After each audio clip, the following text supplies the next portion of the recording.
Thank you.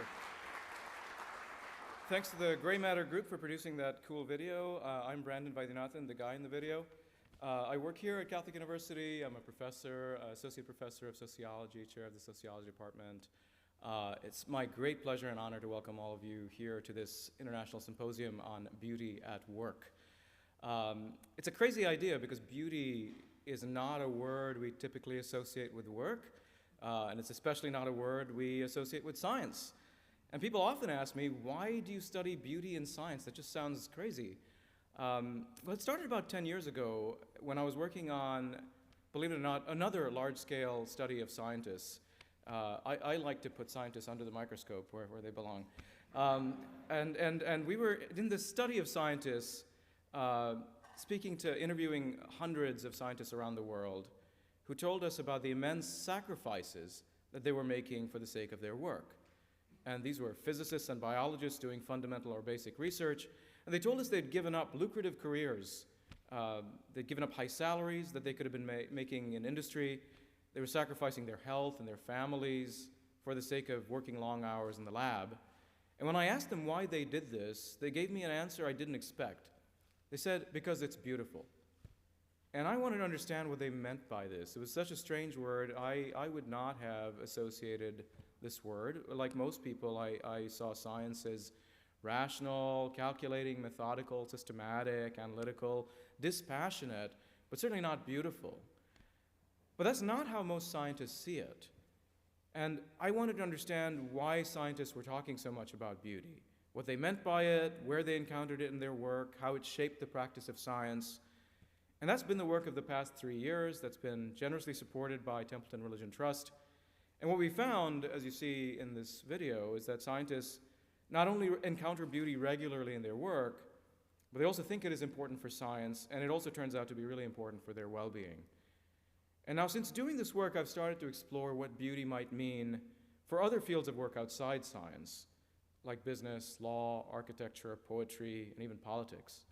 So the key type of beauty that scientists encounter in their work is what we call the beauty of understanding, that grasping of, this is how things work, the inner logic or hidden order of things.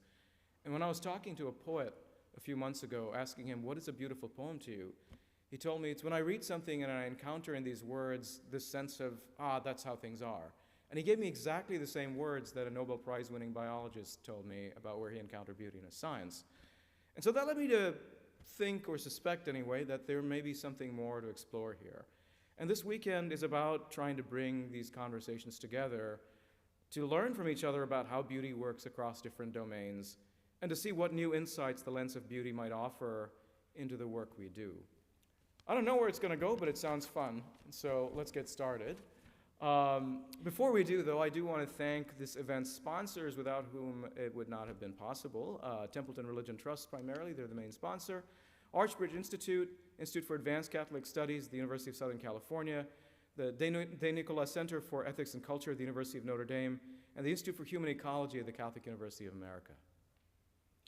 Now I want to introduce Dr. Peter K. Kilpatrick, 16th President of the Catholic University of America, who will welcome our event this evening.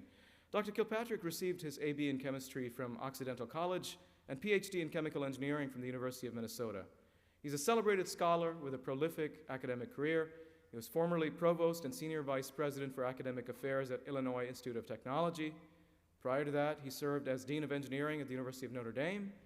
He also served on the chemical engineering faculty at North Carolina State University for more than 20 years and was the founding director of the North Carolina Biomanufacturing Training and Education Center. He's noted for more than 100 scholarly publications, 12 patents, and is also a recipient of many accolades, including an honorary doctorate from the oldest university in Hungary. Dr. Kilpatrick, it's such a pleasure to have you here this evening.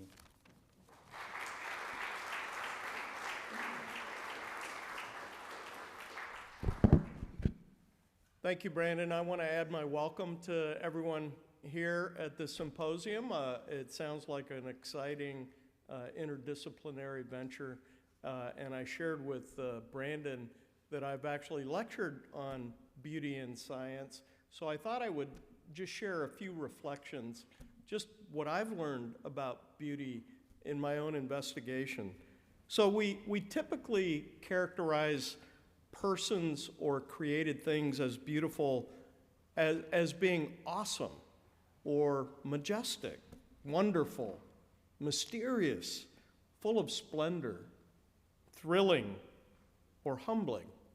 A dictionary definition of beauty is a pleasing quality associated with harmony of form or color, excellence of craftsmanship, truthfulness, originality, or other often unspecifiable property. Aquinas asserted that beauty has three key elements, which he called integritas, consonantia, and claritas. Integritas is the Latin word which roughly translates one or whole. So something about beauty must be whole or integral. Consonantia roughly translates as agreement or concord and is equivalent in some respects to harmony, symmetry, and proportion. And claritas roughly translates as brightness, clarity, or radiance. So one can point to many aspects of classical and man-made beauty in which a premium is placed on symmetry, harmony, proportion, and much has been written about this. Much classical art, classical architecture, natural forms revolve around the elegance of proportion. For example, implicit in the golden rectangle, or the irrational number phi, or the Fibonacci sequence. In nature, symmetry and proportion are so commonplace that an entire field of both mathematics and science has arisen around this called group theory. Many of the most important discoveries in science have occurred because of the existence of symmetry, simplicity, elegance, and even supersymmetry, as one descends to the smallest of size scales and the most primitive of bits of matter, quarks, leptons, and the like. Murray Gell-Mann, the Nobel Prize-winning physicist, who arguably did the most to invent the standard model of subatomic particle physics, famously wrote in 1969 that, quote, "One thing that makes the adventure of working in our field particularly rewarding, especially in attempting to improve the theory, is that a chief criterion for the selection of a correct scientific hypothesis seems to be the criterion of beauty and simplicity, or equivalently elegance. And yet, there is important strangeness or uniqueness about the elegance and simplicity of the laws of physics. For example, the universe is unexplainably two-dimensional and low entropy. The physical constants that define the ways the laws of physics unfold appear to be so finely tuned that our own universe appears to be designed with specific ends in mind. Theorists posit that the only way this can be is that there must be an infinity of universes, and we must be in that very finely tuned one that allows for sentient life to exist. All of this points to the uniqueness and particularity of our own created world. And this, I would assert, is the other critically important dimension of beauty, namely uniqueness, mystery, or what Aquinas called claritas, or what the social political philosopher Jacques Maritain calls radiance or radiant form. One explanation for this is that all life, all matter, is a one-of-a-kind individual incarnation of matter because of the infinite variety of ways in which matter can be constructed. A theist would assert that this uniqueness is a result of all instantiations of matter flowing from the mind of a creator who values each individual creation as the providential beneficiary of God's immense overflowing love and creativity. Thank you for the opportunity to share these thoughts with you, and best wishes for a successful symposium.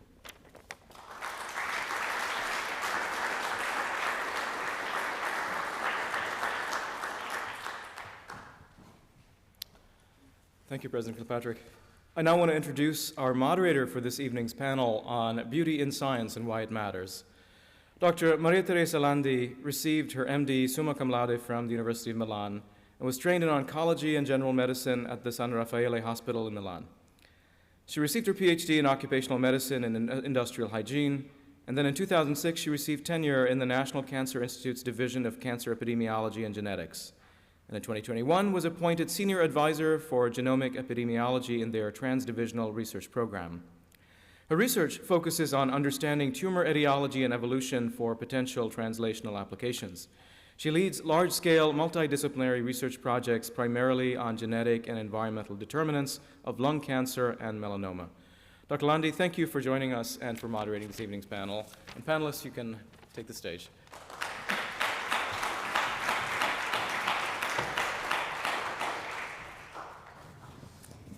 Thank you, Brandon, for the opportunity. Thank you for your kind words. So I have really the great honor to introduce here this distinct panelist. So I will begin with Robert. I have a little bio. So Professor Robert Gilbert has been tutor in biochemistry and a fellow at Magdalen College in Oxford since 2002. He has been professor of biophysics in the Nuffield Department of Medicine at Oxford since 2015 and director of the Medical Sciences Graduate School at Oxford since 2017.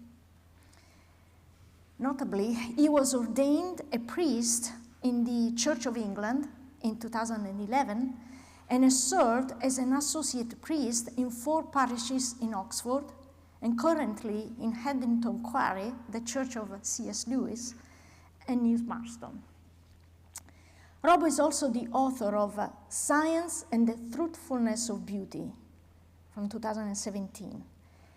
And his own academic specialty is in structural biology and its application to an improved understanding of informational flow in the cell, cell signaling, and virology. Second, Dr. Aaron Dominguez is the provost and ordinary professor of physics here at the Catholic University of America. His main area of research is in using particle colliders to search for new physics, including the recently discovered Higgs boson. His area of expertise is in instrumentation, designing, building, and using silicon-charged particle trackers as precision tools to reconstruct the complicated interactions taking place in these collisions. He received his undergraduate degrees from Whitman College and Caltech, and his PhD in physics from UC San Diego, and was a postdoctoral doctoral researcher at Lawrence Berkeley National Laboratory. In 2005, he was the recipient of the NNS Career Award, and he has played numerous leadership positions in particle physics experiments at the CERN laboratory in Switzerland and the Fermilab in Chicago. As the provost, Dr. Dominguez is the chief academic officer of the university and oversees the academic life of Catholic University's 12 schools, its libraries, research institutes, and the Catholic University of America Press. He aims to change the course of students' lives and propel them toward a meaningful, I would say beautiful, future. And then we have the last but not least, Dr. Massimo Robberto is an observatory scientist at the Space Telescope Science Institute in Baltimore, where he leads the team of astrophysicists assigned to NIRCam, the main instrument of the James Webb Space Telescope, very well known now. He's also a research scientist at the Center for Astrophysics of the Johns Hopkins University. He studied at the University of Turin in Italy, where he obtained a summa cum laude degree in physics and a PhD in astronomy. In his career, he worked as a research astronomer at the Astrophysical Observatory of Turin and as a staff astronomer at Max Planck Institute for Astronomy in Heidelberg, before being selected by the European Space Agency to work on the Hubble Space Telescope in Baltimore. His main research field is star and planet formation. He has led multiple large Hubble programs, including 2 Treasury programs of New Orion Nebula Cluster that have produced some of the most beautiful images ever made by the Hubble telescope. And very important, he also has an asteroid with this name. Asteroid Robberto is 1 kilometer rock orbiting at 270 million miles from the sun. So welcome the 3 speakers here.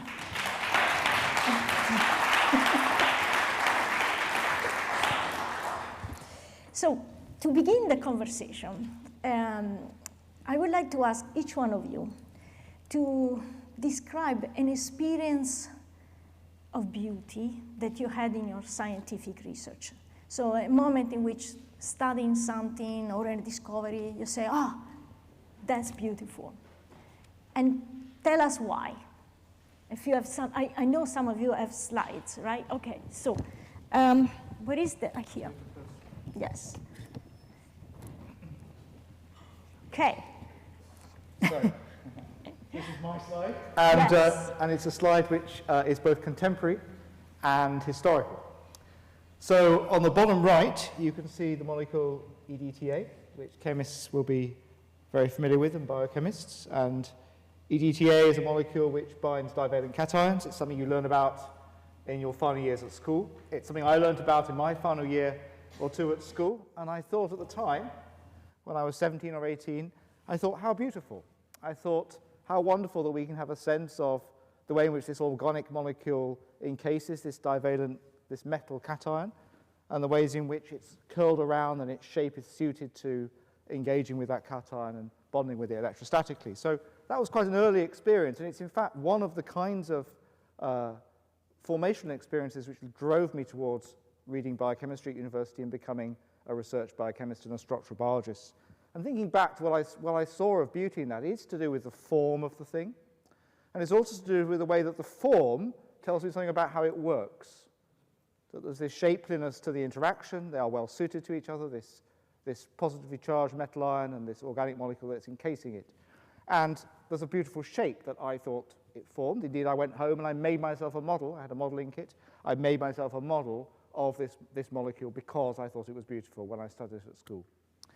So that's reaching back to when I was 17 or 18. And the main image on the screen is actually from a paper that I submitted last night. And this is from some of our current work. And this, to me, is very beautiful. And if I was to say why there's beauty in these images, I would point, first of all, to a kind of beauty that I think you, hopefully, would all be able to agree with me as well, and my 17 or 18-year-old self would be able to see as well, which is that there is a formliness to it.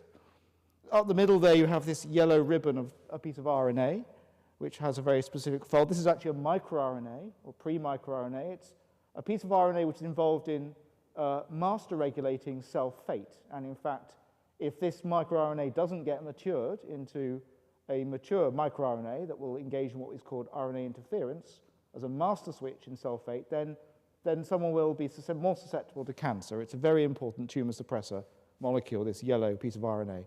But you can see it has a certain form to it. It has a double helical structure, as double-stranded pieces of RNA and DNA do. So there's a certain river-like helical shapeliness to it, and a beauty, I think, which is perhaps discernible whether you're a specialist or not. And then behind it, there's a protein molecule to which it is suited, it's fitted. So just like the EDTA molecule is well suited to binding a positively charged metal ion, this protein here is well suited to binding this piece of RNA. And the untutored mind can see a sort of form and a suitability of these two structures to each other, which is satisfying. But for me as a biochemist, I see that. But what I also see is that I can delve in more closely and understand that fittingness in very precise detail. And so I've just got a small window at the top right there showing how the piece of RNA in yellow is interacting with the protein in a very precise way, and that helps us to understand how this recognition is going on and what are the precise atomic recognition events between particular pieces of the RNA and pieces of the protein that are bringing about this binding. All of this is very subjective, and this subjectivity is a lot of what gives scientists like me pleasure, and it's a lot of what actually drives a lot of us to do what we do. In fact, probably all of us to do what we do when we do structural biology. We delight in what it shows us of how the world works. And my colleagues will talk incessantly about the beauty of their results. And they will cry out in a satisfied way where they see the elegance, the fit, the simplicity, the ways in which you get an answer, the clarity that you obtain by seeing how one thing fits another. But what is remarkable for me is that not only is there what I think is a beauty there, that fittingness, that form, that coherence that you see as one molecule engages with another, but there's also, from that subjectivity and from that subjective engagement and that pleasure, there's a capacity to really understand in detail how something is working, and in this case, potentially in the future to do something about the cancers that happen when this RNA gets mistreated by this protein, gets modified in a way that leads to dysregulation of cell fate and the causing of a whole range of cancers this RNA is a master switch against. And that kind of insight is shown on the top right, that detailed chemical insight.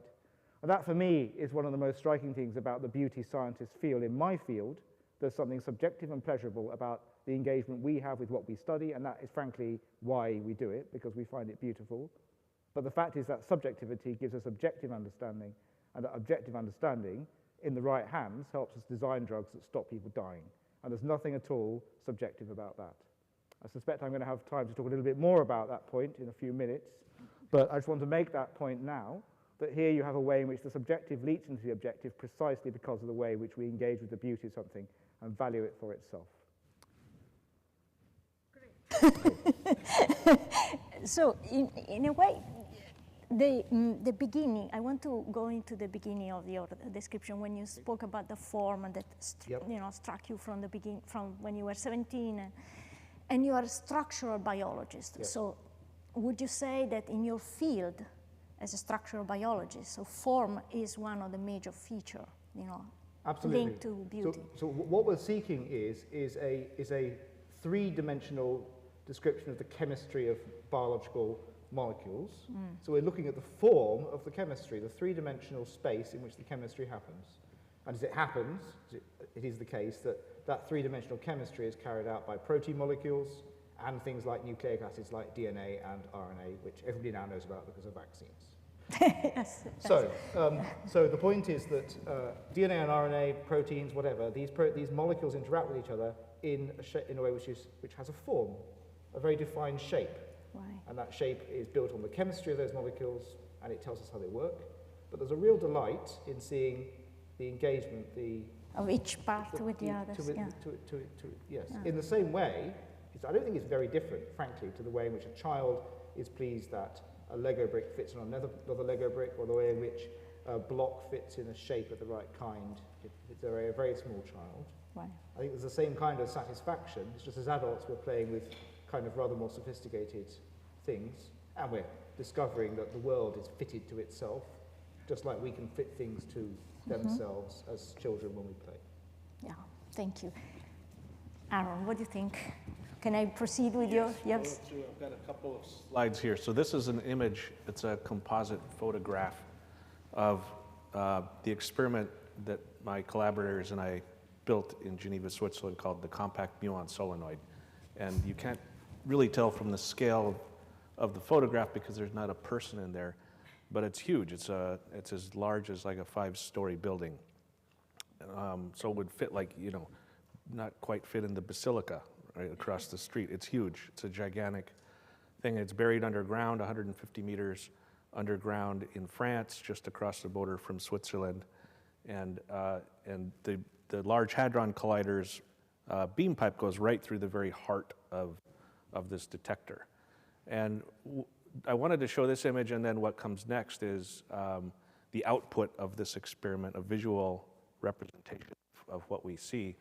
But just the detector itself, I think, is beautiful. I think there's there's beauty in the way that we've designed it, and it comes from, you see natural symmetries in the way that we've built the experiment, right? You see patterns, you see kind of a harmony of pieces that we've put together, and we've designed it with a specific purpose in mind, which is to study what happens when these particle beams collide, and knowing in advance the kind of physics that we've already discovered over the past 100 or so years. We saw, like in the video that Brandon showed, Maxwell's equations. That helps actually us to design this in the right way to allow us to see the results of these particle collisions. And so you see built into our human designed machine the built-in symmetries of the universe, right?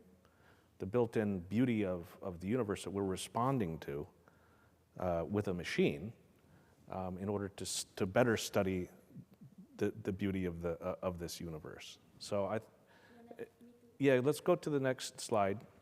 So here's the results of one of these collisions of the proton beams. So the proton beams are accelerated to pretty close to the speed of light, about 14 trillion electron volts of energy, and these bunches of protons collide 40 million times a second in the middle of that detector that you saw on the previous slide, and create a little miniature nuclear explosion with the average energies present in that collision were about the average energies present in the early universe, a trillionth of a second after the inception of the universe. A trillionth of a second after the Big Bang, we reproduced the types of energies and interactions that were taking place in the very earliest stages of the universe. So what we try to do as particle physicists is understand what are these basic building blocks of nature, what are the rules for putting them together, how does it all work?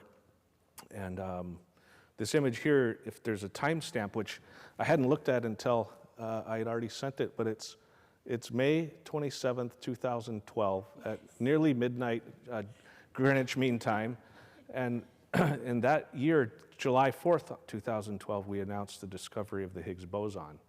And this is one of the events that we took that's consistent with one of the decay channels of this Higgs boson, decaying into a pair of Z bosons, one decaying into a muon and an anti-muon pair, which you see as the red traces, and then an electron and positron pair you see as the green towers on either side of the experiment. And then in the middle you see kind of this little fireball of quarks coming out from the remnants of the proton collisions.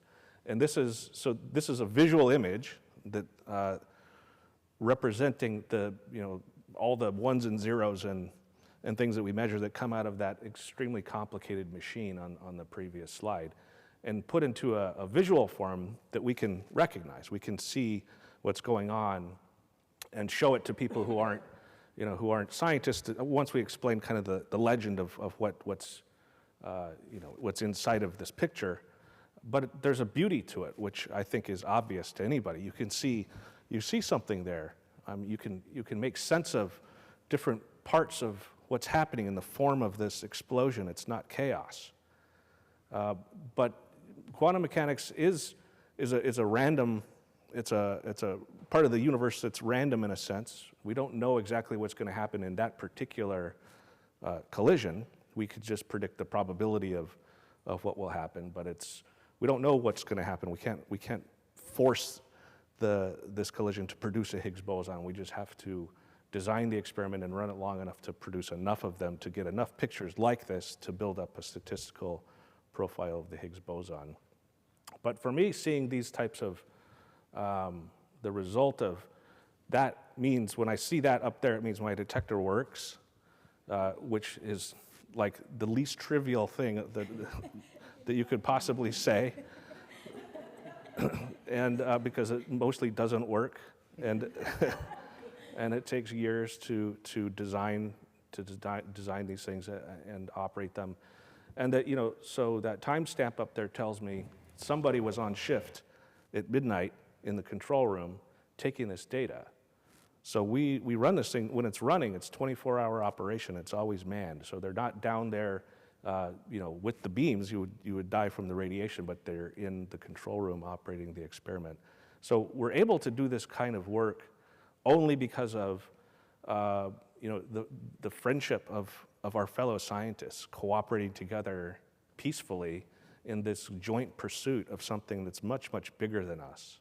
And I find that to be a very beautiful aspect of the kind of science that we do. It's not a solo endeavor. We really do rely on our friends to be able to do this. So it's through friendship that we've been able to discover the beauty of God, in a sense, which we could not have otherwise been able to do.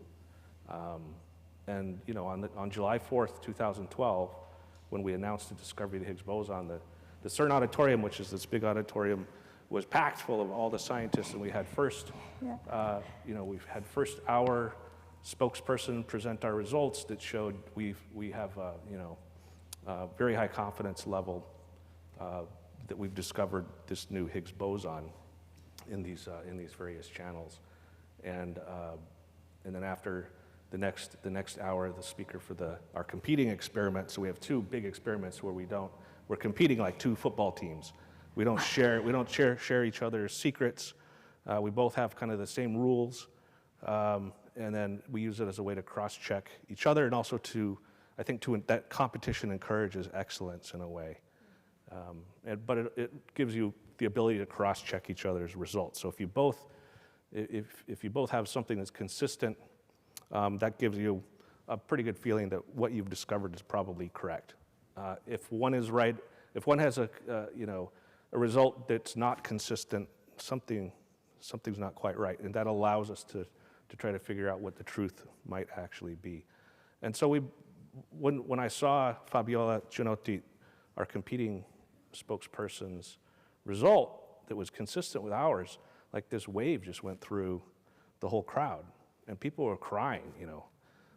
We discovered the Higgs boson. We've done something that started in 1967 and took us all those years of work. Like, it wasn't through lack of trying that it took us those 50 years to do this, and we did it, and we were right there together. So that was like, now you can't. I probably wouldn't be able to repeat such an experience in my life, right? But to have been there and to be part of that and to know that that's how we did it, I think that's another form of beauty for me. Yeah. Just as a curiosity, how many people, more or less, worked on something like this? Like, are we talking about thousands? It's thousands. It's like teams of 3,000 each, plus all the technicians and all of the staff and all of the support people, and they come from literally everywhere. When you're down in that cavern with this gigantic detector, you hear practically all the languages. I mean, the operating language of the physicist is English. The operating language of all the technicians and engineers is French, but then everybody else is speaking Italian. You've got Russians, you've got Bulgarians, Polish pipe fitters. It's just this and we're all down here in this cramped space with safety equipment on.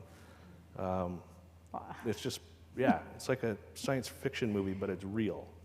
It's fantastic. Yeah. Okay, Massimo, can I proceed with the slide? You have slides, right? Yeah, so let's. I picked up a movie to show sort of a path here. It's a few seconds, but the idea is to start from something that looks pleasing to the eye in some way, more art form, I would say, which is a beautiful image taken with the Hubble. This was taken, one of the first one taken once we put the last instrument with the last shuttle servicing mission, and we had for the first time a camera that was able to work for the ultraviolet to the near infrared. So broadband observations, and the stars appear with all the colors, and they are all messed up. And the image is actually beautiful. But then there is here a little transformation. Just moving them around, you see that order happens. So there is a secret way to look at the image, which is the way that reveals a more profound level order is the right word, or cosmos, which is the Greek word for order. And this is where I think the second level of beauty happens. What really attracts us is the fact that reality hits us with something pleasing to the eyes, etc. But then we are able to understand better that under that first aspect there is an order, is the right word. So there is a logos, an arche and a logos. At the beginning is this order, which is the real texture of nature that we try to find, to understand. And each time we find it, we say that's beautiful. No, there is this is at that level that really we resonate, which is and is amazing, as is the other slide, that we can understand it. That's because then we really are part of that logos with our brain, and this is where things get really interesting. So let's see if we can start the movie. I don't know if from there. No, it's not this one. That's the previous one. Go back. Go back. Okay, here. And there is a little here, I don't know if the person at the, no. Maybe someone has to do it from here. Yeah.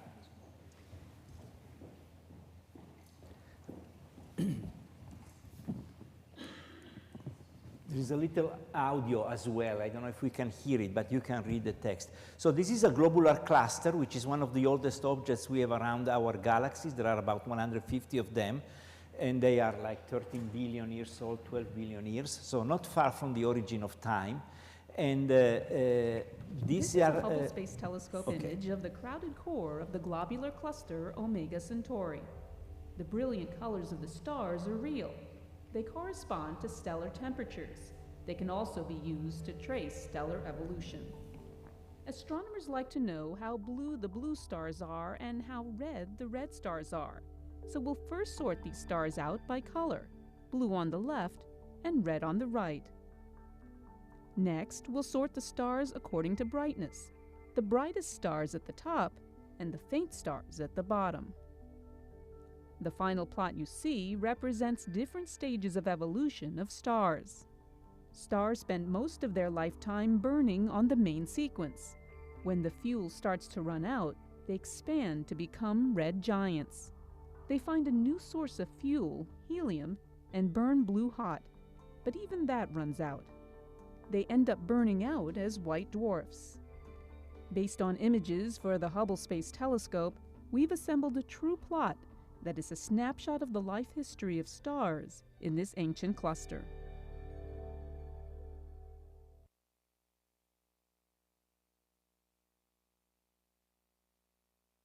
It's like the next level. You see something, and we see this all the time. The images that we take with the Hubble, with Webb, etc. They are really pleasing, colorful, spectacular, and you see symmetry, you see.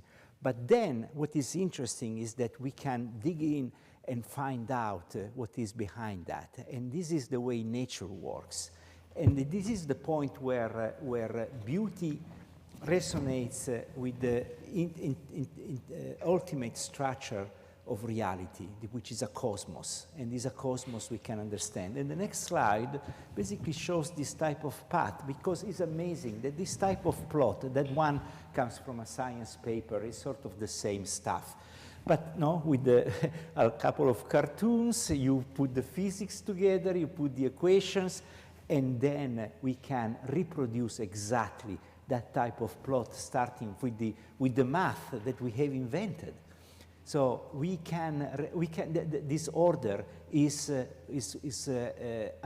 can be understood. We do this all the time. There is a nature there. You must look at nature in the right way. You must reorganize things, and then our brain, our reason, understand it. And this is an interesting point, I think, for me, of nature, which is of beauty, which is to understand this type of deeper level of truth that the reality offers us. So it's beyond the aesthetic level. It's really something that we are part of the same reality, of the same cosmos, because we are dust, stellar dust, basically, and we are able to understand how things are made, how we are made, and ask the next question. Why? Know where we come from? Why is this way? And this is where I find, for me, the most profound and most spectacular level of beauty in reality. Is there a position of the scientist, of the investigator, that allows more, at least facilitates this further step? The question is, Professor Patrick said before that there is a need of openness. And I was wondering if this is a necessary position to see what you're seeing, because, I don't know, you think that is enough to see these colors and, you know, this beautiful video that we saw, to say, oh, I see an order, I see a creator in this. What is required for making this step, if there is a step? I don't know if there is a step. I know that it happens to me. I have many examples. I wish I had the time to tell you how many times in the cafeteria someone comes with a piece of paper or the laptop. Hey, let me show you something. And we congregate there and we look at this stuff and this guy explains, then you are there. And we look to each other and say, this is beautiful. This is actually beautiful. No? Because it goes beyond what we have imagined and opens our mind to a deeper level of understanding and of admiration for what is there. So in some way, from this, what I learn, it's sort of imposing itself, no matter how far you can be. But reality comes to you and sort of pulls you, say, hey, look at me, look at me. And if you are minimally present to yourself, you must admit. And this sense comes from people, Jewish, Christian, atheist, ultra-liberal, ultra-whatever, you know. Is a zoo, I call it, the place where we work is the space, Star Wars tavern, right? You see all them. I'm one of them, actually. So, I'm one of them. But in the Space War tavern, in front of this, and I wish I had the time to give you examples, because nature is really extravagant. No, seeing with this instrument is almost every day. Say, what? Give me a break. And we are there and say, oh my God, this is beautiful. And it's like pulled out, how much, almost regardless how much distracted you may be, there is a point where you recognize it. This has to do with the objectivity of reality that you were hinting at before when you were saying this relationship between your subjective experience and... Yes, and I think that you asked about openness, which is what Massimo is talking about. And you absolutely have to be open. You have to be willing to be affected. You have to make yourself vulnerable in front of it, to make yourself, allow yourself to feel, right? And the opposite, I've thought in the past, the opposite of love is not hate, it's being bored, right? And you can't be bored by what you study. You can't, if you're bored by something, you close yourself in, you're not willing to engage with it. You've said, oh, this is boring, right? You cannot be in a situation where you're thinking something is boring. You've got to be willing to be open to it and to be affected by it, which means you're not going to be bored by it. It is going to grab you, it's going to address you. And it's necessary to then get that objective sense, because it talks to you and suddenly it says something you weren't necessarily expecting. Absolutely. Yeah, it speaks out of turn. Right. I don't know, I was thinking the experience sometimes I have is, even when I have an hypothesis, right, and I expect something, I work for that, and then that exact thing happens, the exact thing, the rare occasions in which, very rare, in which exactly what we expected is there is an experience of beauty and wonder. It's like, even, so the position that, even, we know it, but the reality, as you were saying, is so extravagant. Extravagant is the word I like, right? Because it opens to something. There is a line that Einstein said, imagination is greater than knowledge. I doubt it, because reality can be greater than imagination. unless the imagination helps you to enter more. They work together. They work together. I don't. But let me correct Einstein for 1 second. There are things up there that are beyond what you have, what you may have in mind, because it's really comes as a surprise. It's a surprise. Comes as a surprise. Can I just say, so you know, you talk about sort of things coming out as you expected that. We do get the instructional biology in the sense that we see things which haven't been seen before. Right. And quite often you say to yourself, well, of course it had to be like that.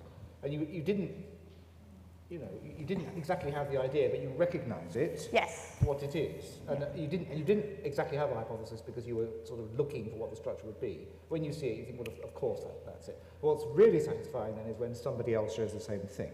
Right. Right? When Yeah. you know the other team. Yeah. And that, you know, because you never quite believe it. Because particularly if it's slightly too neat. You know, and To so be too good to be true, yeah, right? but then it's very satisfying. Yeah. Just in the same way it's satisfying to be wrong, actually, and to say, oh, okay, that was beautiful, but it was not beautiful enough, it wasn't quite right. Actually, it is very satisfying when somebody else shows the same thing, precisely because it kind of makes you realize that your feelings, it isn't all about your feelings, you've been affected by it, it's not you posing what you feel and what you've studied. Right, and since you are talking about this confirmation, I wanted to go to you, Aaron, because, I mean, amazing work, you know, with teamwork and like thousands of people working on this.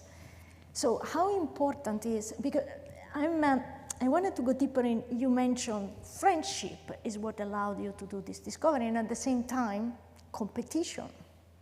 How these two things stay together and help, if they both help, the experience of beauty in your work? Well, I guess that's called being a man or being a person, right? We have both of those parts of our nature. And if you can align it towards good, then I think good things can happen. I think that's the point. And yeah, for sure, this kind of science we do requires a literal team of people working towards a common end. But even in other disciplines, you have to show your results to other human beings, other people. Right, yeah. I mean, you can't just, I guess you could discover something and keep it to yourself. I mean, I don't understand, and I don't know of any scientists in the world who would ever do such a thing, but clearly you need other people for science to happen. So science itself is clearly a very human endeavor. And actually, this experience that you said, I don't know any scientist that will keep it for themselves. Yeah. I mean, this reveals an aspect of the human nature, that beauty by itself open you up to the, I mean, it's any experience of beauty you wanted to have the person you love close to you, say, hey, did you see, right? It's That's part of our nature, right? Yeah, very, very much. And something that Rob said, you also have to be vulnerable. You have to open yourself up to be wrong or to be disproven. And I think a mark of a bad scientist is one who thinks he's always right, because usually you're not. And but yeah, it's hard to, sometimes it's hard to work for a heck of a long time and be wrong. Right, right. And so why, can you go deeper, why could it be beautiful to be wrong? Oh, because, it's because you get to a kind of deeper, say, beauty is in the eye of the beholder, beauty is only surface deep, or these phrases. Well, actually, I suppose what we're saying is no, it isn't. But if you perceive something and you then realize the kind of angle you had on it was wrong, the understanding you had was wrong, you're seeing to a deeper beauty. So there's a sense in which what you thought was satisfying actually turns out to be somewhat superficial as a description. And it was maybe a little bit too neat, there was something more complex about it, or you hadn't quite seen to the full detail. And so there's actually something satisfying about being wrong. There's a famous story about the Braggs, William and Lawrence Bragg, and their formulation of the diffraction equation, which describes how X-rays interact with matter, which is the basis for X-ray crystallography, one of the main techniques structural biologists use. One exclaimed to the other, I wish you'd made me angry earlier. I wish you'd made me angry earlier, because it's because I can't remember, I'm afraid, whether it was the senior one or the junior one who was made angry by the other one. But anyway, that one of them had made the other, and it's because of that he saw through his confusion to what the truth was, and so you see it in a deeper way, and that's what I mean.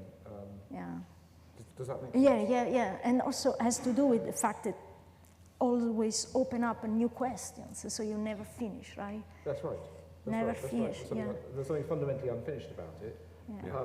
And just very briefly on the question of publication, Yes. what's quite interesting for me is the way I feel about things that we publish is that actually once you've published them, you no longer feel linked to them in quite you did when you had it just to yourself, because it's become part of the public world now. And so, of course, you have to take responsibility for it, particularly if you got it wrong, or if there was some mistake in the way the data were presented, or even worse, some kind of misrepresentation of the data, which sometimes happens. You have to take responsibility for it, but if you did your best, and if you put it out there, it belongs to everybody. So you've worked on it as a team, and you shared that discovery, but now it belongs to everyone, and you can move on. Right. And in some way, you make a step back, because being public, others may take it, may build on it, Yes.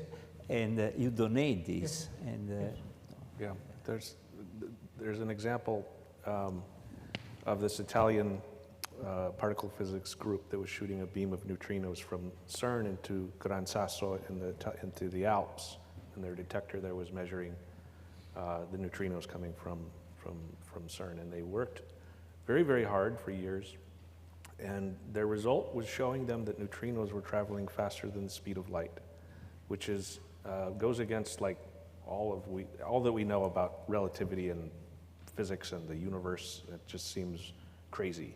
But they are really smart people, and they were working honestly together, and at some point they just came to that result and said, this is what we found. It seems crazy, we're putting it out there for the rest of the world to, tell us what's wrong, right? Yeah. Really, in a sense, that's what they were doing. Now, of course, I think many of them, probably the young guys, thought hopefully they were right, and they discovered that neutrinos travel faster than the speed of light, and were, checking the flights to Stockholm. So, but no, it was an error in their GPS system. But for me, that was a courageous thing to do and help the field of physics move forward, because we could strike out that as a real possibility. And I was very proud of those guys who did that. And they did it in a big room, right? A huge room full of other Nobel Prize winners who, they're not all the nicest guys in the world. But so that's an example, I think, of the kind of humility you need to do good science. Humility, okay. Yeah. That's a very important point. I just wanted to go back a little bit on what you started to describe, a bit this experience of the cosmos, the order that tells you about an ultimate reality, that is deeper than what you see, etc. So what's the connection between this experience of beauty that pulls you out, as you said, attracts you, and this discovery of what is real, what is true? I have in mind this Plato famous description, that the beauty is the splendor of the truth. of the truth. Can you describe a little bit more, in your experience, in your work, this step? And also would like to ask you, Rob, the same question, because you wrote that your book is Truthfulness of Beauty, right? Okay, perfect. So, yeah, also you. Beauty is the splendor of truth in my work. I don't know what to add versus what we have already said in this sense. We have the privilege of working. I have the privilege of working with, in some way, the ultimate size and grandeur of the cosmos. And the fact that we can explore, probe, and understand it makes me always think about the special role that we have in this place. We are the point where reality becomes aware of itself. We human beings, you mean? We. Yeah. We are protons, neutrons, and electrons that become aware of themselves. And becoming aware, not only we ask questions about ourselves in the sense how we work, what is our structure, how we are here, no, and therefore how we protons come from, right? And what happens in the first trillionth of a second and then in the history of time. But we ask also strange questions about the why we are here. Why? Or why there is reality. And in some way, we voice these questions for the stars that don't have any voice, and the rocks, and the galaxies, and the other protons that are in this table. They cannot do it, right? So in all of this, beauty is like the red line that continuously emerges, attracting us. So it's strange that we, as bunch of protons and electrons, find beauty, which is something beyond what we can see and conceive. So it's like a voice that provokes us to look deeper into that. So we are the points where the universe finds a voice that says, look deeper into this. And I think this is where the truth, capital T, starts to emerge as something we long for. So it's an interesting dynamic that in the most materialistic way we can think about ourselves, which is the real way, right? But still we emerge as someone that is asking this type of questions.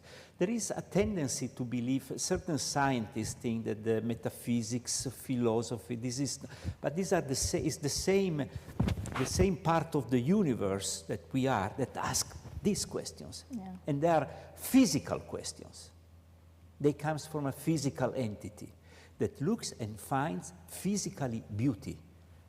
I don't know if I can explain myself here. Yes. I find this very interesting, and is strictly related to the tissue of reality and of what is true.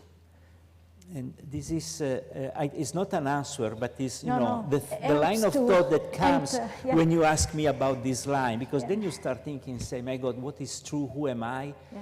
No, and why me as particle of the universe, which gives voice to the stars, and still I long for beauty and for meaning. No, after 14 billion years from the Big Bang, something emerges in the universe that looks for beauty. That's interesting. Yeah. Would you like to add something? Well, I'll just add one or two things. So, the truth, what is the truthfulness of beauty? That's the question. And one thing, building directly on what Massimo was saying, but from my rather kind of simple molecular biological perspective, is that the truthfulness of beauty is, in one sense, that thing I ended up with, which is that I think it's clear that scientists find beauty in what they study, and it's clear that that experience of finding beauty is one of the reasons, or possibly the reason, probably the reason, why they actually do what they do and keep on doing it. Right. And that enjoyment of science, whether it's the hypothesization process, or the experimentation, or the data collecting, in those experiments, or the analysis, or the interpretation, all of those involve engagement, frankly, in enjoyment of things that we are in different ways finding beautiful.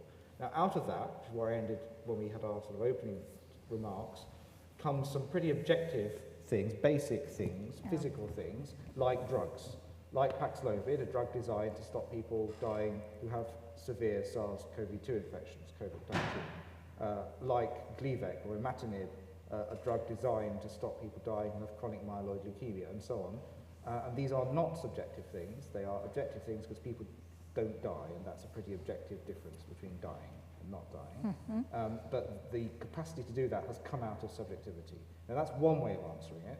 The other way is to say, well, where is this truthfulness of beauty? And the truthfulness of the beauty is in our response. And if you start to think about what happens when you're responding to something as being beautiful, a key thing is that you're valuing it for itself. You are glad that it exists in the way that it does. It gives you joy to understand it and so on. And there's a sense in which fundamentally you're judging it to be good. The response to say something is beautiful is to say that it's good. And if you start to put those things together, what you're doing is you're loving it, right? So at the heart of science is the process of loving engagement with the world. And the truthfulness of beauty is the fact that when we recognize something as beautiful, we are loving it as it is in itself, and there's a sense in which we are seeing it as God sees it. And for the first time, since God saw it, God sees it all the time, but for the first time, a physical being is seeing things as they are in the way that God sees them as they are always. And in God's gaze, they are created and sustained and loved. And in our gaze, understanding is achieved, which can then help us to improve the world and gladden us as well. So the truthfulness of beauty is in our response, which is a loving response. Wow. But so, a question about so I love when you said, when you said, that you recognize the thing for what it is and you enjoy for what it is, right? And yet, and I think also for you as being a provost with, the responsibility of different schools and the career of students in the future, the mentality typically that surrounds us also scientists is that what we do has to have utility, right? So in a way, what we do is measure how useful it is ultimately for the person not to die for cancer, etc., right? And I imagine also people may say,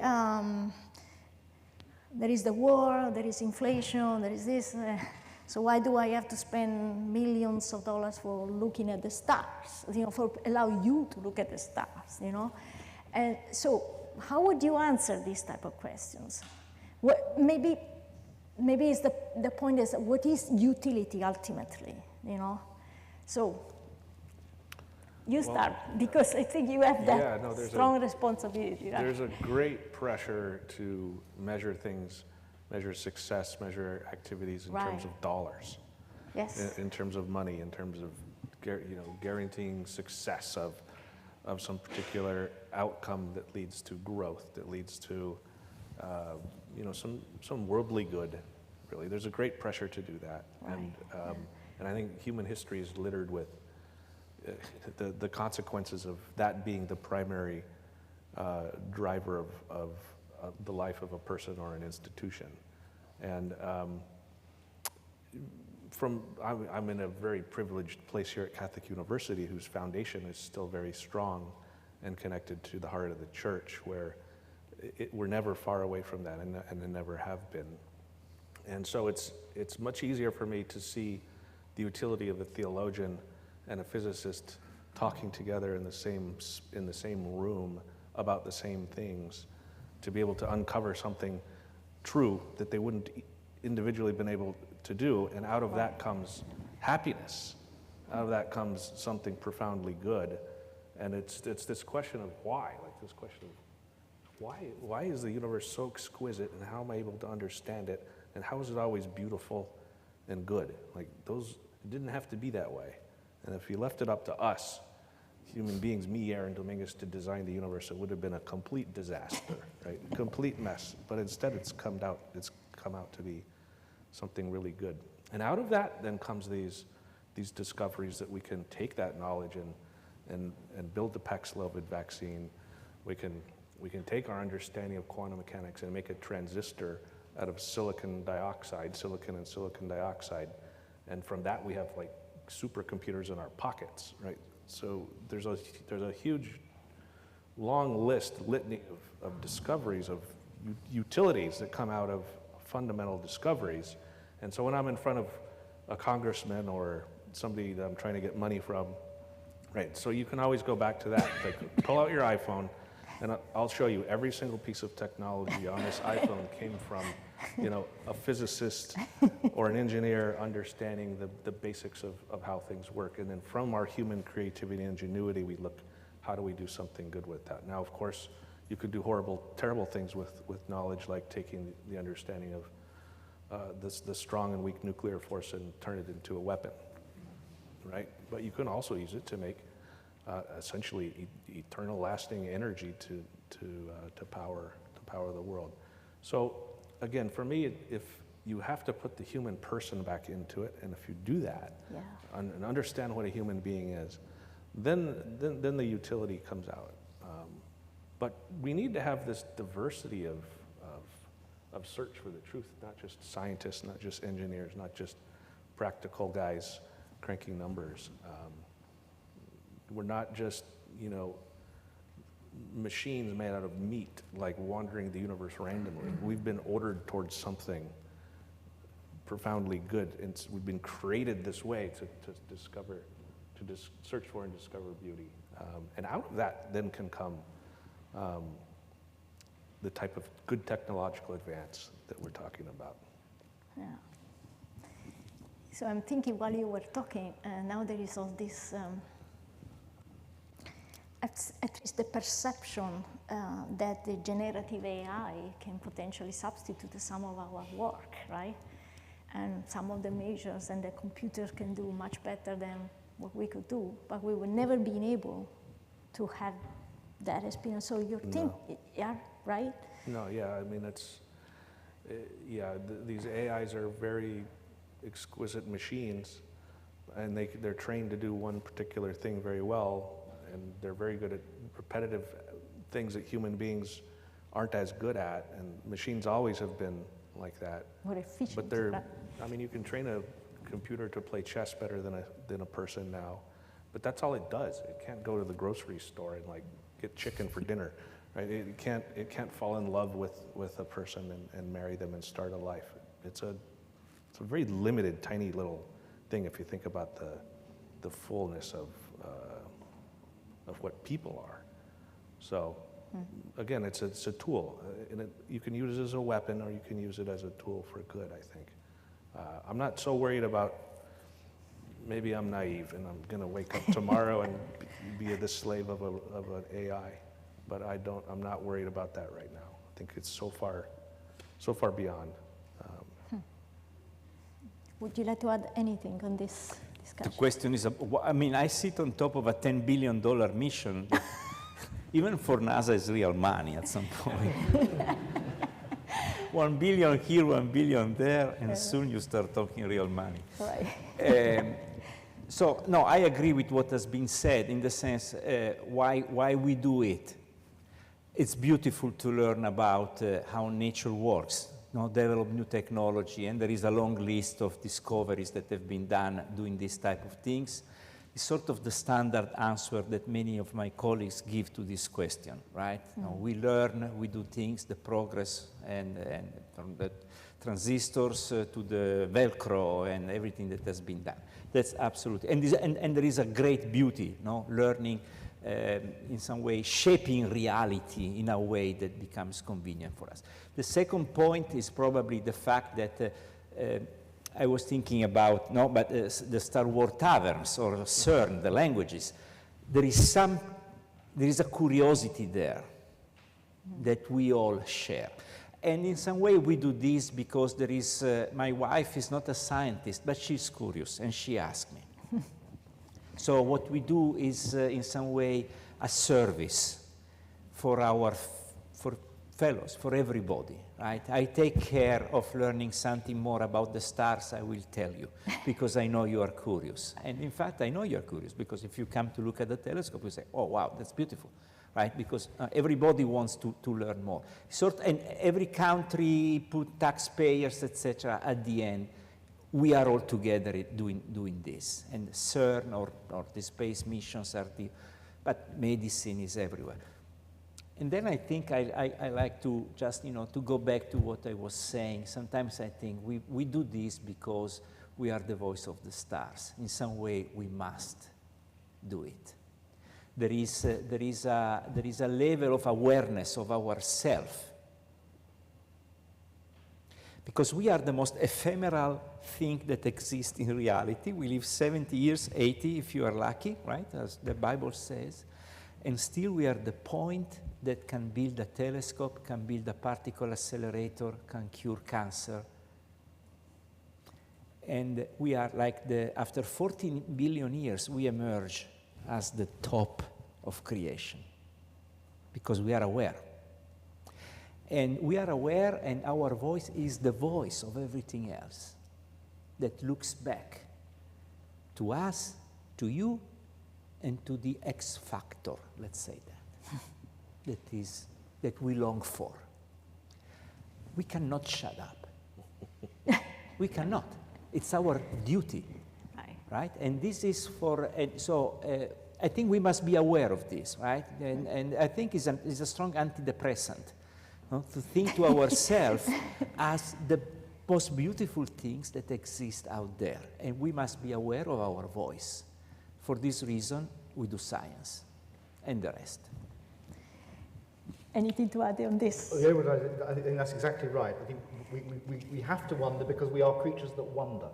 And because of that, we have to keep on wondering. And so the health of our societies and the health of the psychology of the people of the world, it needs us to keep on wondering because we have to value things. And we need the philosophers, and we need the theologians, and we need the poets, and we need the filmmakers and everybody to help us to wonder and to know ourselves and to know each other. So the health of humanity needs to keep on wondering because it's there. Therefore, we have to keep on studying it, and we have to keep wondering about it in every single possible way that we can.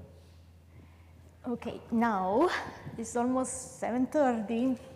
We have to come to a close very soon. Are there questions from the public? Yes, please. There is a mic. For 1 second. Could you please say also if you have a direct question to any of the speakers or is it more a general question? Yep, it's on, Javi. Thank you for your comments. The discussion of beauty so far has been around science and the beauty of things observed on the outside. And obviously science is done by scientists who are humans, and humans are quite complicated creatures. Would you use beauty to describe the interactions among scientists? Why and why not? Very good question. It's part of what we were discussing before. Yeah. Well, I think for sure, like it's a scientific fact that original sin is true. So, Yep. So once we get that out of the way, then yeah, we're people. So I don't think scientists are better people than non-scientists, and people sometimes aren't good to each other. But again, I think in order to accomplish something good, you have to strive for that, and that's beautiful. And so if you really are interested in making some discovery, uncovering this something beautiful, I think you have to engage other human beings in a beautiful way too, or it won't work. I mean, we're just not smart enough as individuals. We're not powerful enough as individuals. We're not, we're not singletons. I think we have to be participating in this plan. We've been made in a certain way, and embracing it as a beautiful thing. It like makes you feel better if you're really trying to live out your purpose. So sometimes it's people are ugly to each other for sure. In fact, that's one of the first discoveries I made when I was a grad student and moved to CERN. I'm like, man, I didn't know that these people were so mean to each other over here. But then you learn you learn the language, you learn the grammar, you learn the way to work with other people. So maybe I'll pass it off to the more wise man next to I me. will just say one word here. There are all the issues, but the plus are much more. Yeah. And I think I tell to my students, remember, creativity is contagious. is highly contagious. You are in the cafeteria talking to your friends, you overhear a discussion, you start paying attention, and your brain starts working, right? And then you ask a question, and you feel, and it's like that, no? If you live alone without talking, without being with, and of course in this dynamic, sometimes issues may come up because we are human beings. But the advantages that come from being together, with the same passion, surpasses all the issues that I have had in my life. Sometimes, you don't quote my paper. Oh my God, why? Okay, sure, next time, and move on. Rob, yeah. Just briefly, so I think that what I'd say is that clearly there are scientists who are very successful who have not always behaved very beautifully, and some who've behaved in quite an ugly way quite a lot. There are some who've ensured by behaving in quite an ugly way that they got to Stockholm. But one of the sadnesses is that then it kind of turns to ashes in their mouth, I suspect. There are people of whom this is known to be true. That they're terribly dissatisfied. They want another one because it doesn't feel like it's really theirs, because they've just end up, it turns to ashes in their mouth. Right? So there's a sense in which you can be what looks like a successful scientist, but I think real success would have been to perhaps behave a little bit more generously, perhaps.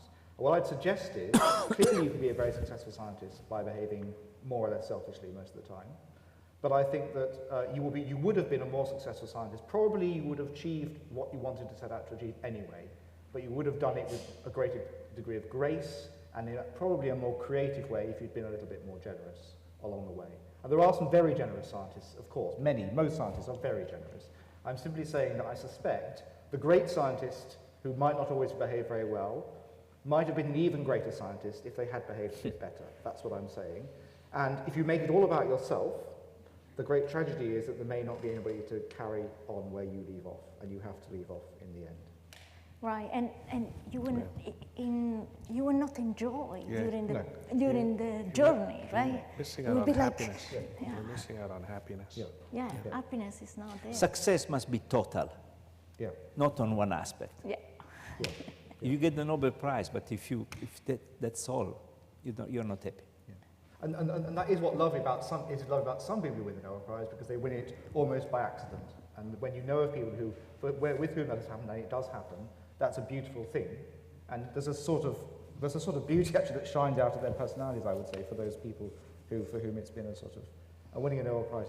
It's just the example we give because it's something we can point to that the world understands. But it happens at all levels. Any other questions? Oh, yeah, there, close to you. Yeah. Oh, first there. Okay, I didn't see that. Hello, difficult right here. To see that. Yeah. Thank you.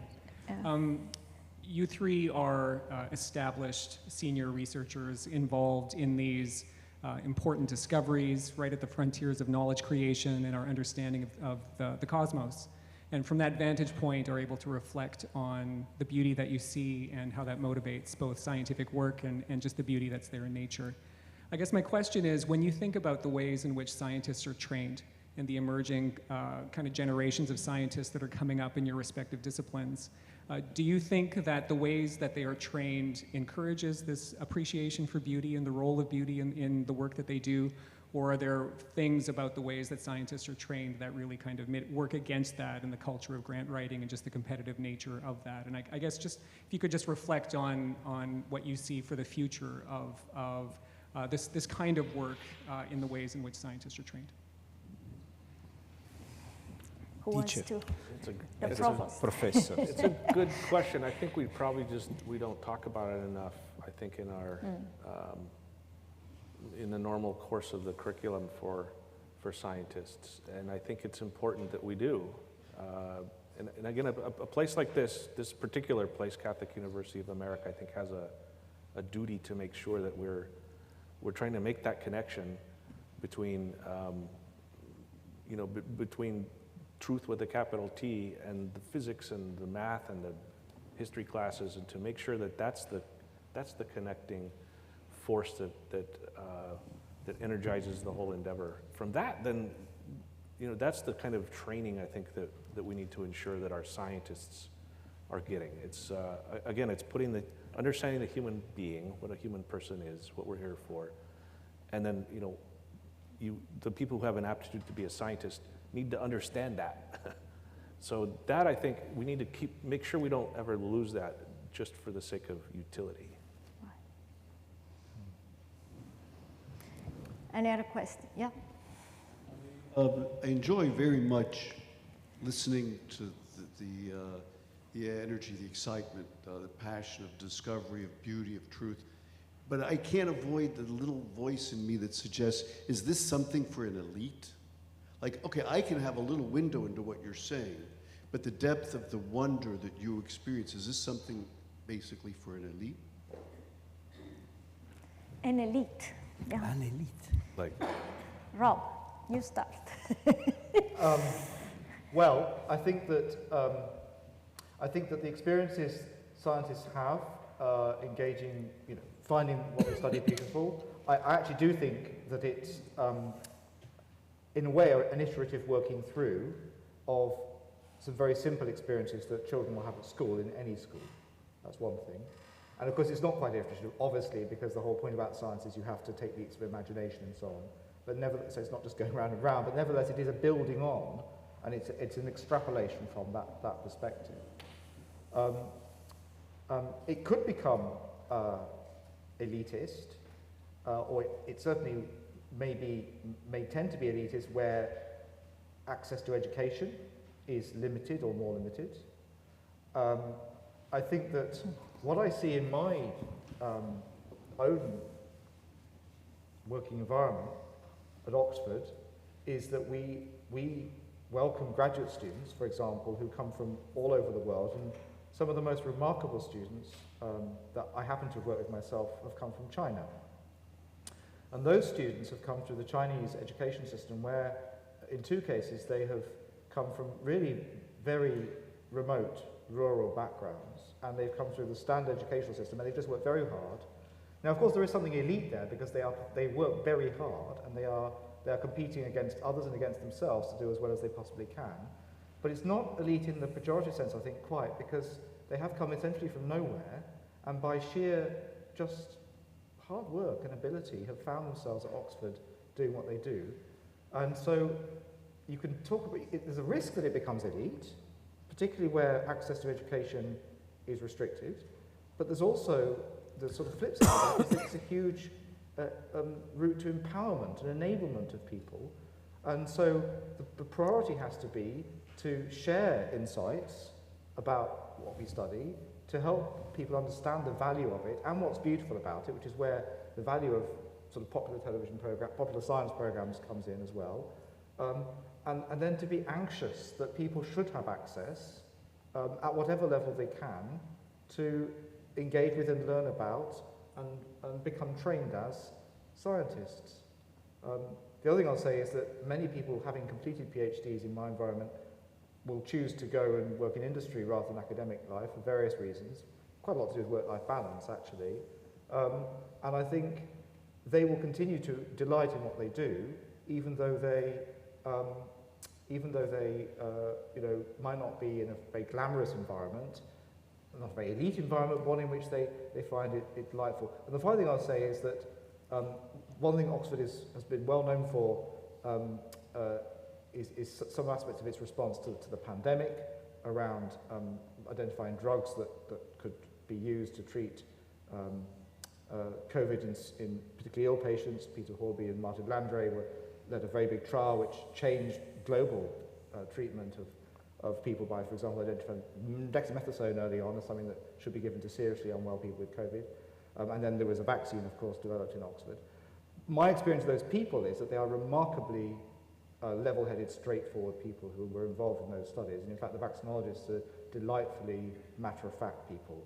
And so actually, I couldn't use the word elite of them because they are so simply dedicated to do what they can. They're technologists in a way, but they do it beautifully. And so I understand the challenge, it's a good one, but I think there are all sorts of ways in which we need to try and work against that elitism, and in which science does not have to be elitist and can instead be seen as enabling and very democratic. hope that's helpful as an answer. Last question, I would say, because we have to close very shortly. Yes, please. Hi, I'm a sculptor, painter, artist in residence here at CUA, and I've been kicked out of art school for pursuing truth and beauty. I've been blacklisted in art institutions across the globe for pursuing truth and beauty. Is there any advice you can give to contemporary artists in the line of recognizing the value of truth and beauty? Wow, from scientist to artist. Massimo, I would say. I take that one. It's you. And so we close with this. Well, it's sort of related. I was thinking to the previous question as well, which is a non-scientist, right? Is this something for an elite?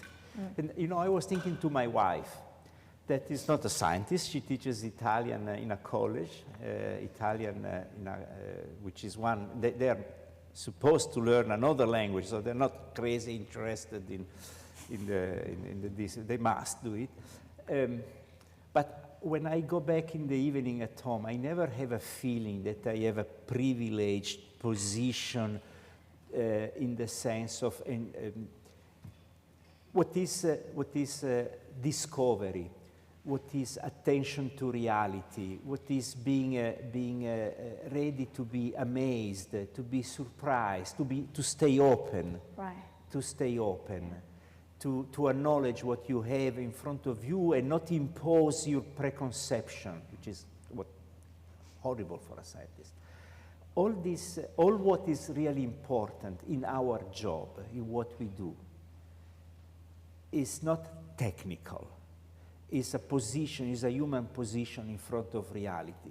And it's the same position that I share with my wife, with my best friends. Is a challenge to maintain, and we help each other. But it's for everybody. Each one has its own technical tools, right? The painter has brushes, and the physicist has a computer, mechanician has the screwdrivers. So we touch reality, we shape reality in different ways. But the point that makes science beautiful is the same point that makes teaching beautiful. I dare to say that. And that makes a beautiful artwork as well. That makes life beautiful. So I think it's a challenge to discover this. It may not be obvious, but I believe this is true, and is the challenge I want to tackle every morning. I'll just close it, Doni. There are good universities and bad universities, good schools and bad schools, and we're the good kind. So you're welcome here, brother. Okay. I really want to thank you very much for this great conversation. I hope you all enjoyed it like I enjoyed this. And this is a great beginning, I guess, of these 2 days.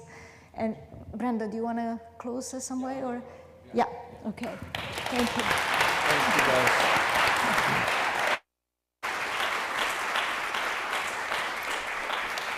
Well, that was fantastic. And, you know, I think there are ways in which I approach this work as saying, you know, pretend art didn't exist and we started with science, and let's discover the world through the beauty of science. And that's sort of what I think we saw happening here. And the poetry of particularly Massimo's recognition of how we are, you know, the voice of the stars, right? Giving voice to protons and stardust. It's really exceptional. I want to invite you all to join us in our reception outside in the atrium, but first a couple of housekeeping points. There's a shuttle to Phoenix Park Hotel departing outside the building at 8:45. You can see any of the symposium team if you need to get more details on that. And then the morning shuttle departs from the hotel at 8 a.m. Also, for those traveling by metro, I have bad news. The metro station is going to be closed tomorrow. So if you were planning to use the metro, please consider alternative modes of transportation. Thank you again for joining us this evening, those here with us and those online. And for those of you all who are here, please join us for a beautiful reception outside. Thank you. Have a good night.